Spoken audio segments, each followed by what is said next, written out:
حسن شاكوش بيسألوها هتتجوزي ليه دلوقتي، فبتقول لهم كفاية بقى، كفاية بقى نجيب عيال. يعني ايه كلمة كفاية بقى؟ هو ايه اللي كفاية؟ وبعدين هو انت فاكرة ان انت لما تتجوزي هتجيبي حاجة فخمة برضه؟ وبعدين بيسألوها ايه اكتر حاجة عجبتك في حسن شاكوش؟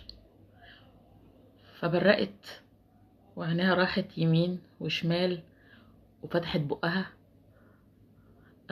عجبني فيه ان هو اجدع راجل في الدنيا. وانا بموت اموت من الضحك يعني. طب ما بتفكري في ايه؟ بتفكري في ايه والله؟ اجدع راجل في الدنيا. كأنها متراقبة، بتبص وراها قدامها وجنبها، هيشوفها ولا هيسمعها؟ يا نهار اسود على الضحك، يا نهار ضحك على الفرح، فرح حسن شاكوش.